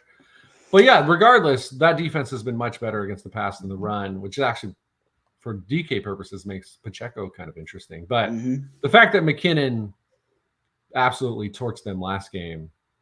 And it has been very good for the last month. He to me would be the play as well. I'm with you. Sorry, So go yeah, ahead, you do your bargain. Yeah. No, it's always exciting to get to answer some of the questions here. But I'm going with Drake London, 40. What is it? 900 against the Arizona Cardinals. So yeah, I'm picking some of your guys too, Keith. I think you guys win this game. It's been a success, Joe. You don't have to tell people why you're picking against the Atlanta Falcons. It's good plays all year. But I mean, you got to feel good about Drake London. Mm-hmm. I mean, was it 32 targets over the last 3 weeks? At least 13 points all 3 weeks. And I mean, the reality is he's just missing those bigger games. For one, he's lost 2 points on losing a fumble for consecutive weeks. The odds of a wide receiver doing that in back-to-back weeks are low. The odds of him doing it a third straight week are insane. So I don't think Drake London, God help him if he loses another fumble. Like, you got to change something. But yeah, I think he doesn't lose a fumble this game. He sees that same target number of 9+. And then he hasn't scored a touchdown in that time span. And he hasn't hit the 100-yard mark. He's come 5 yards and 4 yards short in 2 of those 3 games. So we're that close to the 3-point bonus. We're that, just don't fumble. That's another 2. And then if he catches a touchdown, that's 11 points added on to a guy who is averaging 15 points per game over the last 3 weeks. All of a sudden, we have a 25-point game for a guy who's at 4,900. So to me, it's that simple. And then the other thing I love is, our old wide receiver corner matchup for PFF. They rank him as the second most advantageous matchup of the week. So, yeah, I mean, he is the passing offense. It's such a bummer that Kyle Pitts doesn't get to play this Arizona defense. Because whatever his price would be, it would be justified against the Cardinals defense. Sadly, he will not be there, but that just means Drake London should go off in this game. Completely agree. I really was close to picking him this week, but I've had him the last 3 weeks. And again, he's been great because 15 points in the price range has been as good, but I just hoping maybe by not picking him and just putting him in the lineups, he would go crazy. So it's even better because Joe, when he picks against Falcons, they almost always go off. So that's a good thing. The tight ends, my expensive. And again, I normally tell people don't do expensive. I normally would not recommend this play. But if Debo misses, George Kittle 5,900 at the Raiders, and Brock Purdy's 3 full starts, Kittle has 4 receptions or more in each game, 14 total. He only had 19 receptions in his previous 6 games. So that even gives you, a little bit of hope, even if Samuel does play, that he's just more involved. He's going to the tight end a lot more. He scored 25 points or more in his last 2 starts. Big thing to me, 60 or more air yards in back-to-back games. He had only eclipsed 40 yards in air yards once all season before those last 2 games. So Brock Purdy is by far the QB that's airing it out to him. And at the tight end position, he's top 3 in route percentage, snap shares, touchdowns, fantasy points per games, yards per target, reception, target premium, dominator rating, production premium, QB per rating per target, and fantasy points per target. Now, I know some of that is obviously from the last 2 weeks, but it's more about it shows the talent he is, and he's still 5,900. So particularly if Samuel is out, you're getting basically a number 1 receiver and an offense that's humming right now and a good matchup for cheap. And just why I say that's cheap. The Raiders have allowed 3 tight ends in the last 7 games to have 50 yards or more. Kyler Granson had 4 for 57. Gerald Everett 5 for 80. Freiermuth last week 7 for 66. So they can give up big plays to tight ends as well. I like Kittle a lot this week. Like I said, if Samuel's out, I'm gonna have him in a lot of lineups. If Samuel plays, I'll probably try to go cheaper and just sprinkle him here and there, maybe even as a flex. But I do think it's a good play. And that just adds another dimension to their offense when he's rolling. Yeah, I mean, I think people could have forgotten over the first half of the season that outside of Travis Kelce, George Kittle is And rightfully as so. good as anybody in the receiving game at tight end. I mean, one of the issues is he's actually a good blocker, and so they use him for that sometimes. But yeah, I really like that one.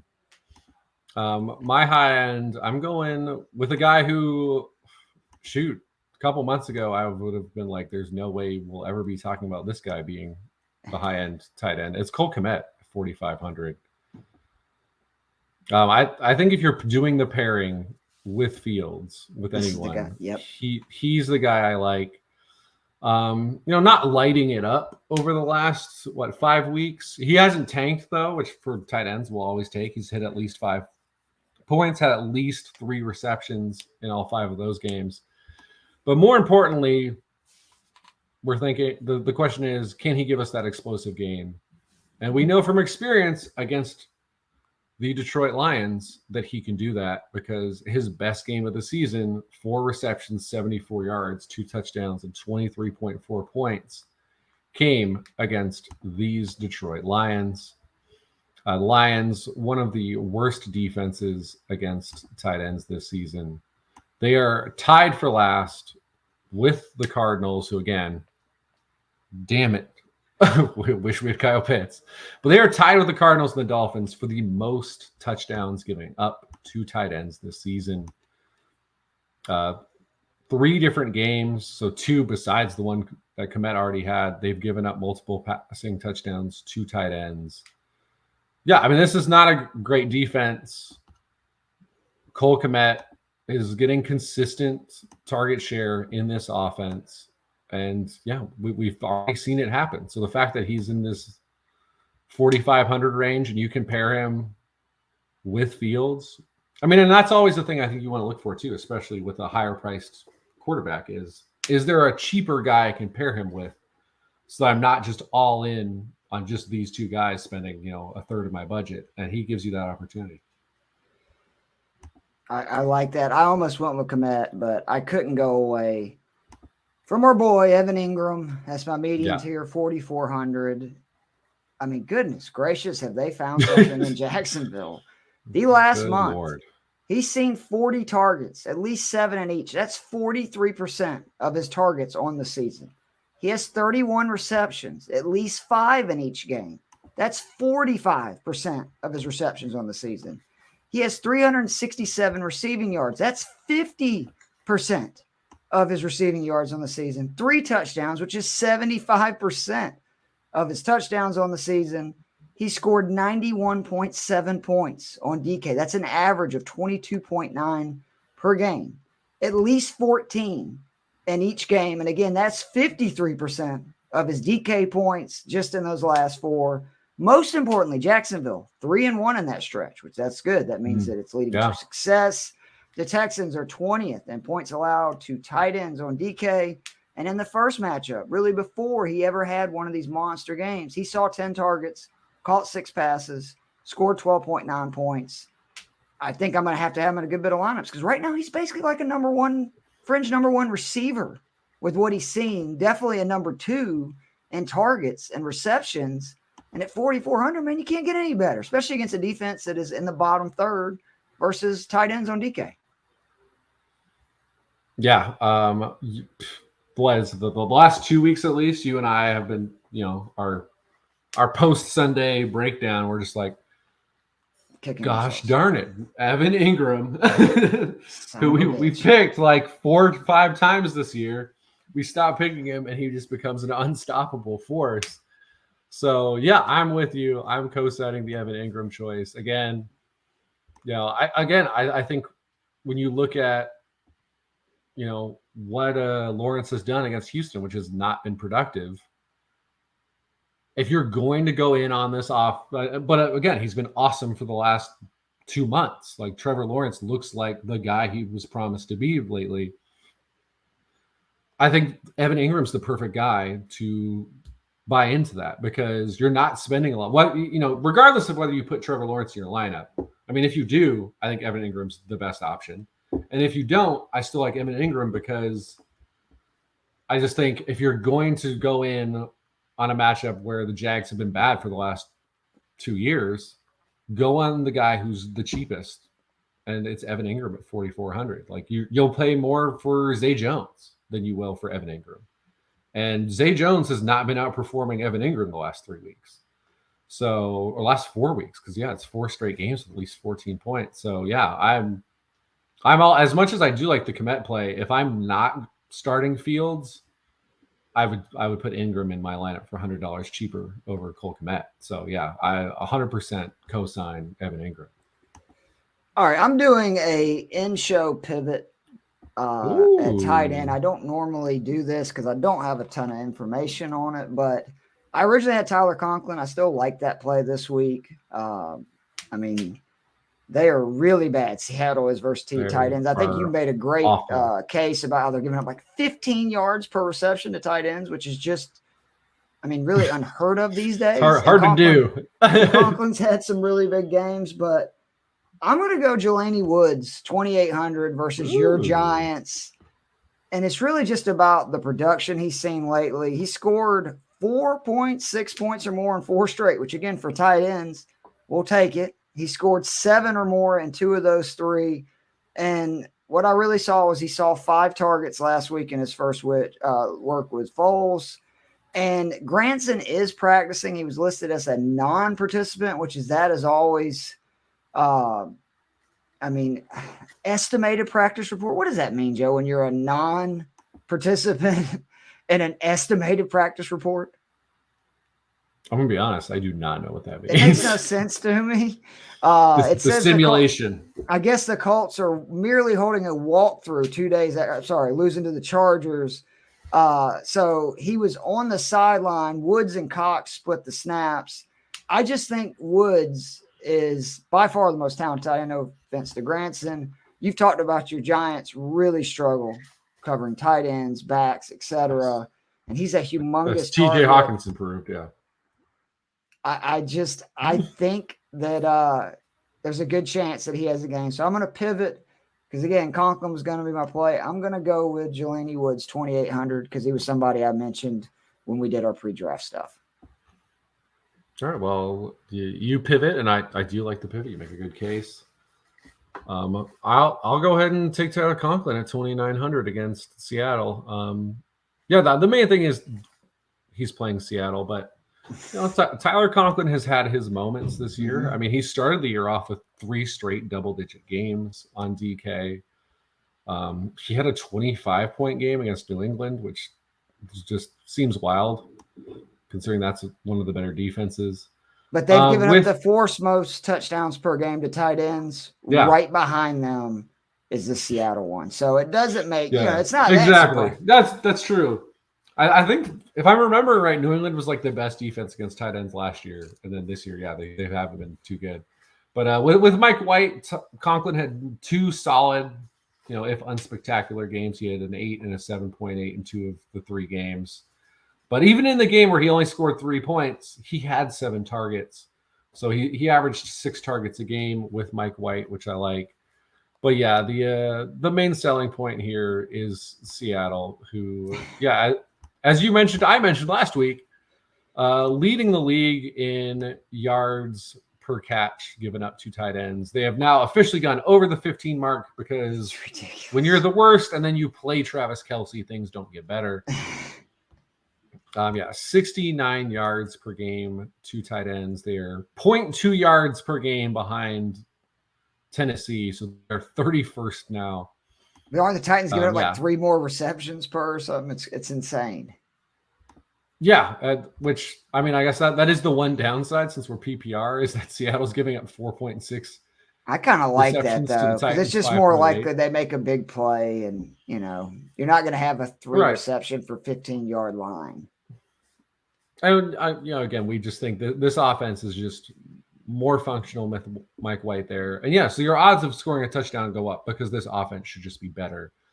And one of my rules is whoever's playing the Cardinals or the Seahawks, you got to have at least one of those guys in my picks every week. And I don't even know who your tight end is anymore. And so that's why I'm going with Tyler. What did Bob say at the beginning of the pod? Don't get obsessed with the names. Look at the numbers. That is what we're trying to do here. Yeah, actually, who is your tight end? Because It's Jelani Woods, 2,800. Are you talking no, about Falcons? Who, Falcons. No, the Falcons. You got Pruitt, you're Fursker, Felipe Franks may play some. It's because I was going to say, I looked at if you want to just truly save the max amount of money, Pruitt's 2,500 and the Cardinals they're even worse than Seattle against tight ends. So like they're awful. I actually like Fursker more than Pruitt, even though Pruitt's more red zone targets, but he's actually a tight end that. All right, I'll take it from you then. So yeah, if you want to just save the max amount of money at tight end, because to Bob's point, numbers over names. Hey, Fursker might catch a touchdown because the Cardinals are awful against tight ends, and then you spent 2,500 to get a guy who gave you like 10 points. So consider that too. Although, I think the safer plays are probably going with Conklin or Jelani Woods. All right, James Conner is my expensive flex, who, again, I went over earlier when we talked about the running backs. I do, again, just want to remind, though, I actually like Tyreek Hill more at his price, knowing Bridgewater is a QB, because for whatever reason, his target, 35% for Tyreek Hill. I don't care if he's playing the greatest defense of all time. If he's getting 35% of the targets from a QB, that could be good for him, and teams have been having a hard time running on New England, so that would be another play I just mentioned. But who is your expensive tier flex, Joe? I'm going with Brandon Ayuk at 6,300. I'm tempted to officially co-sign like Saquon Barkley, but I wasn't sure I'd have room for Ayuk, so I'm going to throw him in here. This is more of a play. What's his price again? 6,500? 6,300. 6,300 against the Raiders. Definitely more of a play if we don't see Debo again. Mm-hmm. 7 targets, 81 yards against a good Washington defense last week. I know on the pregame show last week when we were discussing some stuff, I brought up the buy low PFF article that I read every week on the buy low air yards one, and Brandon Ayuk is on it this week. So he's one of the guys who, based on what he did last week, we would expect a much bigger week if he continues to see that usage. And I think that's doubly true when you go from playing a team like Washington, which is, they've kind of struggled in the first month. And then after that, that's been a very good defense. Mm-hmm. The Raiders, not a very good defense. 71 yards a game given up to number 1 wide receivers, which if Debo is out, that is what Brandon Ayuk is. So there will be other guys I would probably pivot to if Debo does play, but if he doesn't, really like Ayuk. Oh, and almost forgot to mention, he is the number 1 advantage play. Wow. According to PFF, compared to the defenders that will be covering him for the Raiders. So the Raiders, not a good defensive backfield. So if there's no Debo, I mean, Ayuk, Kittle, take your pick, partner one of those guys with Purdy, and without spending a ton of money, you'll be off to a really good start. All right, my median tier, your boy, DJ Moore, 5,700 at Tampa. Let's go. Scored 18 points or more in 3 of the 4 starts by Darnold. Scored a touchdown in 3 of those 4 games. He's seen 6 or more targets in 13 of 15 games. So what I like about him at this price range is he's going to get volume no matter what, which is a big deal for me once you start getting into like that 58, 5,900 below. I usually first look for the guys that I know are going to be a number 1 target on offense. Scored 19.6 points in his first matchup versus Tampa. So he's already proven with probably a lesser quarterback, if we're being honest, that he can do damage against us. Tampa has allowed at least 1 receiver to catch 6 or more passes in 8 of their last 10 games. If anyone on Carolina is going to catch 6 or more passes, it's going to be DJ Moore. So I just think this is a great matchup for him. I really like Moore 5,700. Tampa has really struggled with number 1 receivers. Yeah, DJ Moore getting it done. And again, considering the amount of times that Sam Darnold is dropping back per game, it's a great call by you last week. Wild how good DJ Moore has been good. Yeah, I was glad he came through because he's one of my guys, so I'm always excited to see him get it done. I'm going with, again, guy you got to monitor. You got to make sure he's ready to go. But Christian Watson, 5,900 against the Minnesota Vikings. I mean, it's not complicated. since week 10, Watson has seen at least 6 targets in every game that he has played. He has 7 touchdowns in that time span, and that's without scoring the last 2 weeks. And I mean, this Minnesota defense, I mean, treasure trove. 100%. It honestly, it does not get better right now if you're an opposing wide receiver than Minnesota. Second in points surrendered to the perimeter, 9th in points allowed to the slot. They're giving it up to everybody. And the other good thing is Minnesota's offense has obviously been productive. So I definitely don't expect a blowout in Minnesota's favor. I think Green Bay is going to win this game. I'll be honest. I think the way Green Bay is playing right now, they're just a better team than Minnesota. I've been getting in fights with people online about whether this Minnesota team is actually a contender. I don't think they are, and one of the biggest reasons is their passing defense. So, yeah, if he suits up, I absolutely love this play. And yeah, if he doesn't, like you said, you can drop down, throw in Dobbs because he's going to get the guy. They're going to be the guy who gets those opportunities. And then, yeah, I mean, shoot, Cobb, Lazard, take your pick. Cobb's the guy I forgot. That might be the person that for the bargain tier play you could see having a big game. I like that. Whatever you do, I would advise pick a Packers player to fit into whatever price range you need, fit into your lineup. Because one of these wide receivers will go off. And again, or all of them will have good games because that's how bad it is.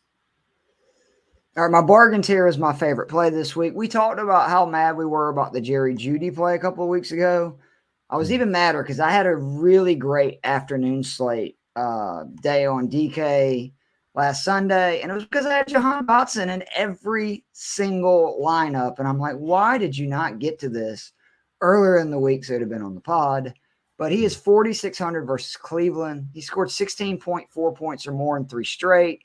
He has 7 touchdowns this season, Joe, on 50 targets. 7 touchdowns, 50 targets. Nice. That is getting it done. He's played 80% more of snaps in 6 games this season. These are his stat lines. 3 receptions, 40 yards, 2 touchdowns, 18 points. 4 receptions, 59 yards, 1 touchdown, 17.9 points. The one bad game was 2 receptions, 10 yards, 3 points.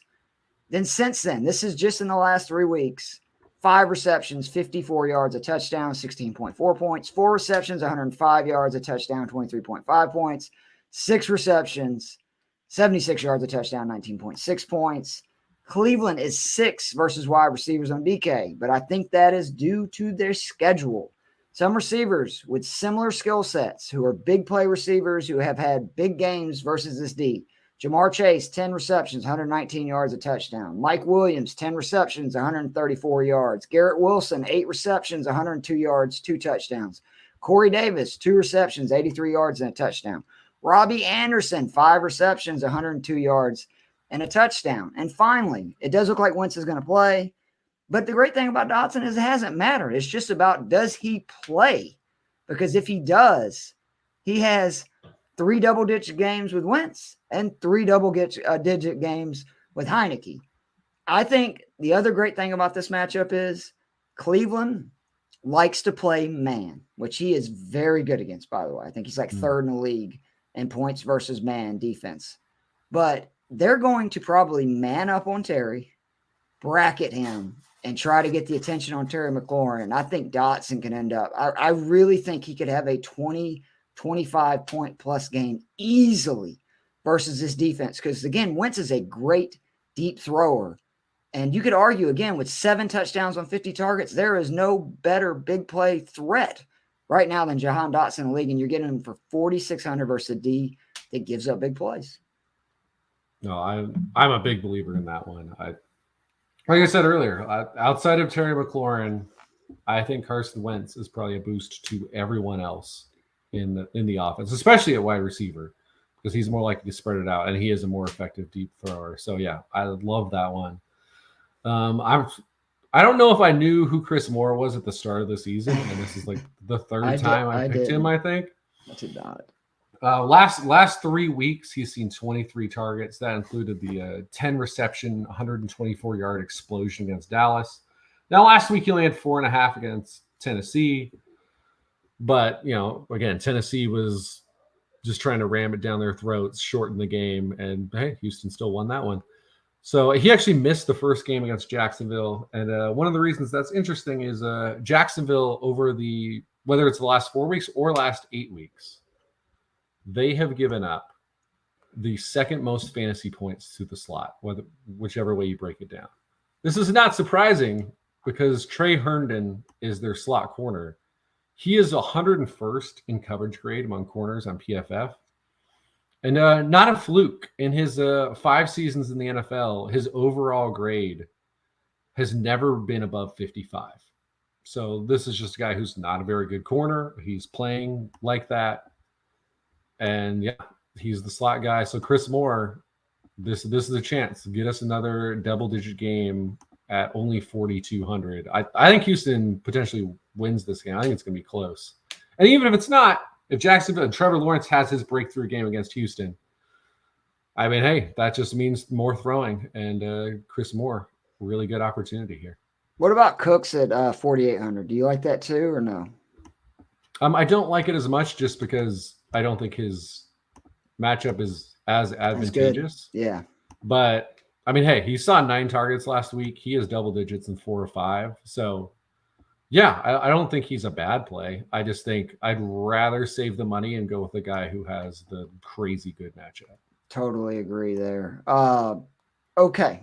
Defenses. And again, we roll through these just so people know. Expensive Philadelphia 4K. I normally say never spend on a defense, but there is exceptions. This is one of them. There's actually 2 of them that I really think you should spend on because we had Joe Pepe came on the pod, and I thought he did a wonderful job of explaining. Every week he looks at the 2,500 and cheaper defenses, and he pretty much 25, 2,600 range, and just picks, at least one from there, sometimes 2, because he said that's really what it's all about. It's so random. But I do think that there should be an amendment to that, sometimes there is exceptions to any rule. The Eagles at 4K, they have 6 sacks or more in 4 straight, 9 points or more on DK in 4 straight. Since week 8, they have 12 turnovers calls, 44 sacks, allowed 20 points or less in 5 of those 9 games. New Orleans is 26 versus defenses on DK. Again, I don't normally spend, but I will there. My median, the 49ers, again, 2,900 at the Raiders, 7 points or more on DK in 6 straight, double figures in 4 of those 6, multiple sacks in 6 of their 8, multiple turnovers caused in their last 6, 14 turnovers in their last 6 games. Unbelievable. And then Jared Stidham is going to be quarterback, not Carr this week, who has been benched. You need to go back to 2020 for the last time Stidham played in a game where he had 10 passes or more. He had 3 of them that year. On 34 pass attempts, he threw for a combined 168 yards, 3 picks, no touchdowns.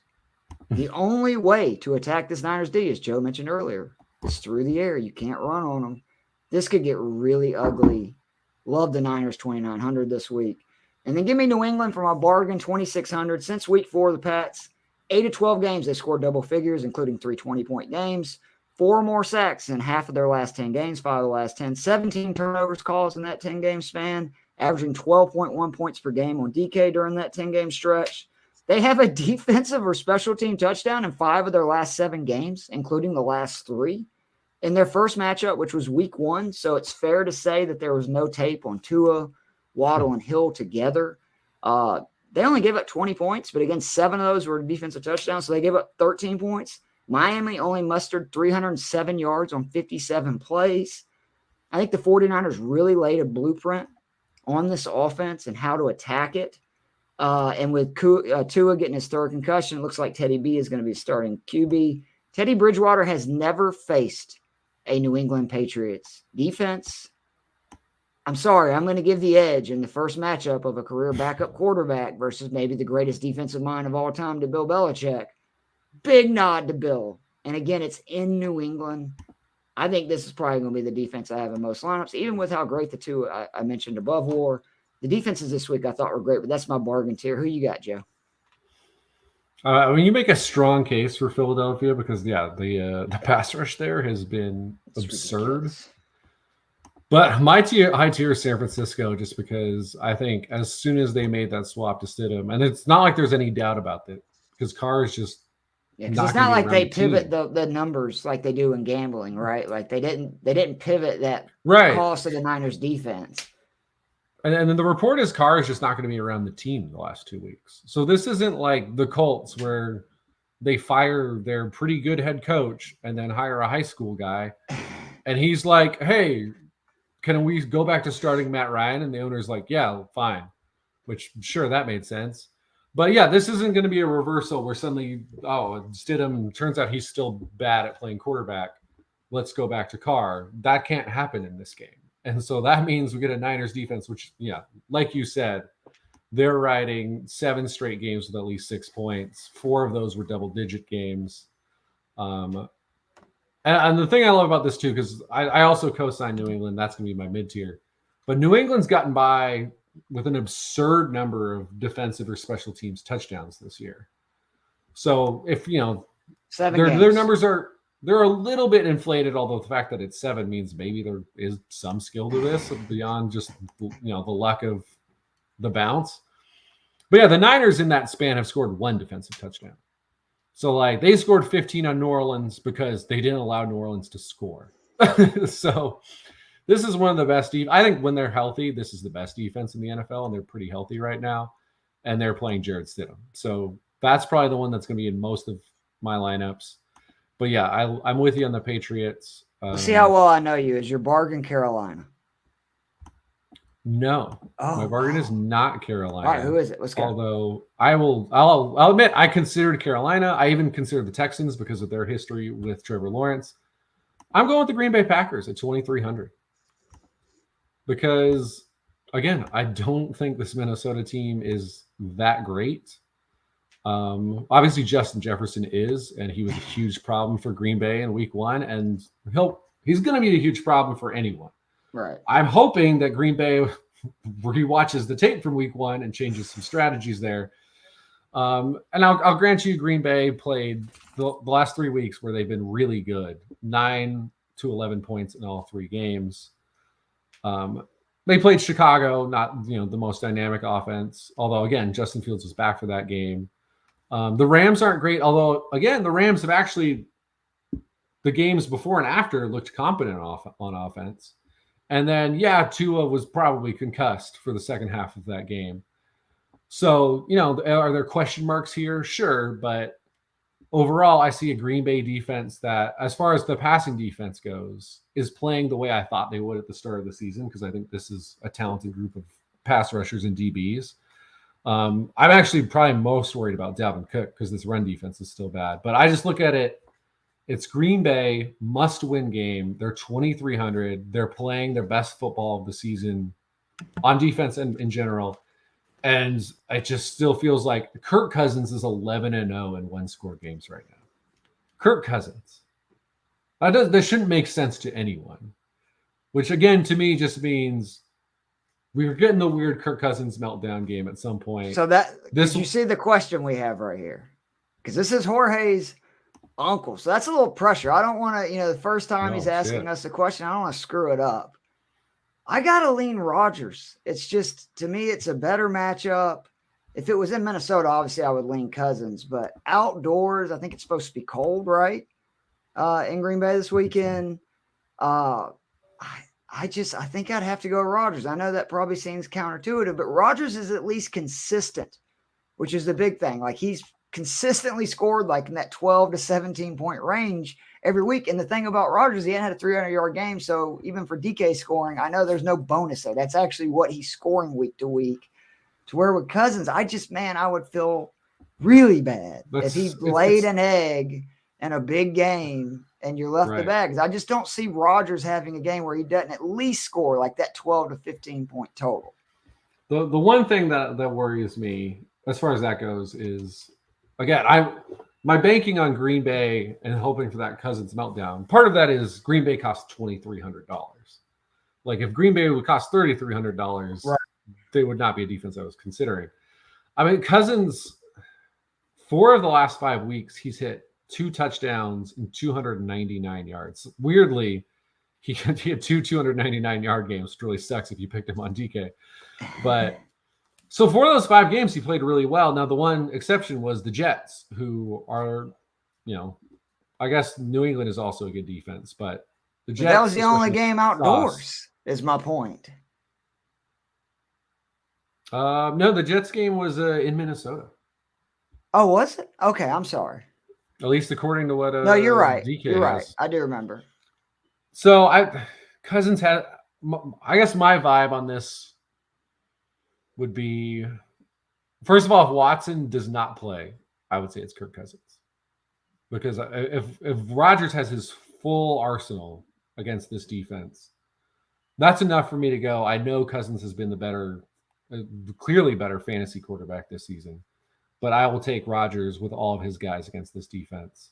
The other thing too is on DK, I like Rodgers more because he's $400 cheaper. If those are just like 2 quarterbacks you have in your fantasy playoffs, I think I would just ride with who got you there, and I'd stick with Kirk Cousins. But if it's DK and Christian Watson suits up, I would go Rodgers. All right. He is Joe the Brain, Matt, so I probably would not argue against him. I still like Rodgers here. I went back just to look late games outdoors for Kirk Cousins. 2017, he played the Giants last week of the season. 20 of 37, $158, 3 picks. He didn't have a game in 2018 or 2019 outdoors late in the season. Last year, he went to Chicago, January 9th. He was 14 of 22, 250. He did have 3 touchdowns in that game. I was going to say 14 of 22, 250. So, of course, it's also against Chicago, which it's hit or miss. Not a good team. It scares me. I have him a lot like with golf, and it's just like I would love. And that's fair. Tell Ron, send me a message on Facebook. When we get off this, I'm going to go look at his home away splits for this year and last year, and then I'll tell you, because unless it's something saying that Cousins has a big difference like golf, I agree. Go with Joe. It's hard to sit the guy that's got you there, but that game, Cousins scares the crap out of me, especially when you need him. I'm with you. Again, I think Green Bay wins this game, and I wouldn't be surprised if they win it by double digits. It's just, I'm also open to the fact that maybe my gut is wrong. Maybe their luck continues for another week. And again, Kirk Cousins in fantasy at least has been a really good quarterback over the last month. He is right. So Ron, I'm serious though. I have obviously Jorge's contact. I'm going to look this up because that's just the way I am. I'm a freak that I want to know what is Cousins home and road splits the last year or two.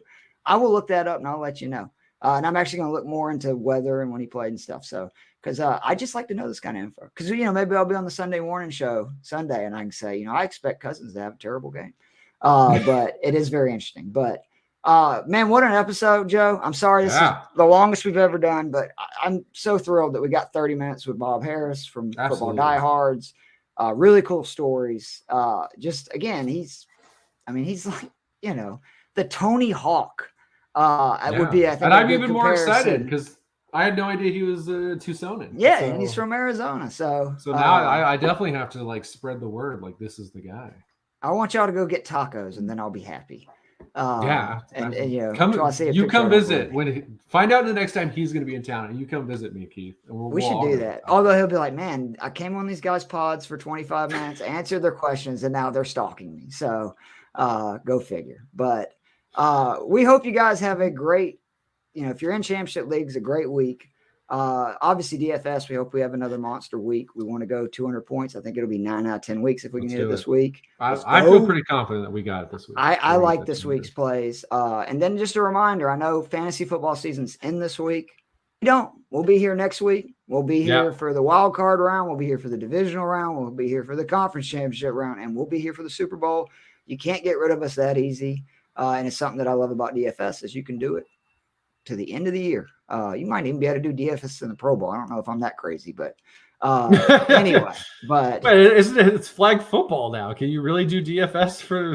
They should just go to 7-on-7. It'd be a lot more fun. But again, don't forget to check out. Obviously, please follow the pod if you're not, the Daily Fix Pod on Twitter, Follow Fantasy and Frames. And I think either me or Joe, one of the two, will be on the morning show this weekend. It's amazing. I think it's going to go Sunday morning. I will find out for sure and tweet that out. I will probably be hungover, so who knows if I'll show up. But it's a fair point. Hopefully I will not be, because that is the Georgia game. If I'm hungover, that means things went wrong. So, but again, Fantasy and Frames, be sure to check the YouTube channel, TikTok, Twitter, you name it. We got it all. But for Keith Fleming, Joseph, the Brain Mats, this has been the week. Man, this is getting sad, Joe.